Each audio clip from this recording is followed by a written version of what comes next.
यहाँ एक प्रेम कहानी प्रस्तुत है जो विश्वास, समय और एहसासों के इर्द गिर्द बुनी गई है। अधूरा सफर, पूरी मोहब्बत। पहाड़ों की गोद में बसे एक छोटे से शहर में जहाँ सुबह की पहली किरण देवदार के पेड़ों से छनकर आती थी, वहाँ आर्यन अपनी पेंटिंग की दुनिया में खोया रहता था। आर्यन शांत स्वभाव का लड़का था जिसकी आंखों में गहराई थी और हाथों में जादू। उसी शहर के कॉलेज में ईशानी आई थी जो शहर के शोर शराबे से दूर यहाँ शांति की तलाश में थी। उनकी पहली मुलाकात लाइब्रेरी के एक पुराने कोने में हुई। ईशानी एक पुरानी किताब ढूंढ रही थी और आर्यन वहीं बैठकर एक स्केच बना रहा था। जैसे ही ईशानी की नजर आर्यन के कैनवास पर पड़ी, वो ठिठक गई। वो कोई चेहरा नहीं था बल्कि एक डूबता हुआ सूरज और उड़ते हुए कुछ परिंदे थे जो आजादी का एहसास दिला रहे थे। ईशानी ने धीरे से कहा, ये परिंदे वापस नहीं आएंगे, है ना? आर्यन ने मुस्कुराकर जवाब दिया, वापस आने के लिए उड़ना जरूरी नहीं, बस याद रखना काफी है। यही वो पल था जब दो अलग अलग दुनिया के लोग एक दूसरे की ओर खिंचे चले आए। उनकी दोस्ती गहरी होती गई।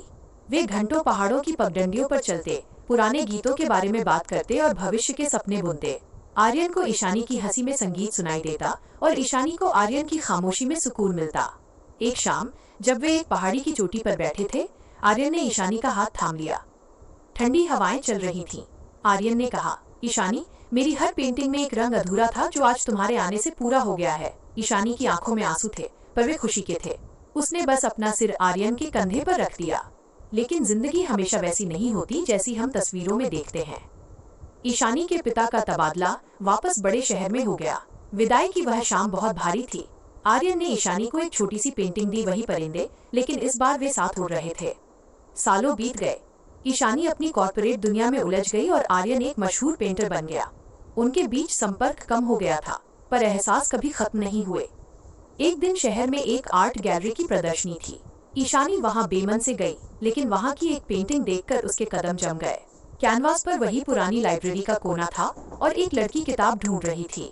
नीचे लिखा था, इंतजार आज भी है।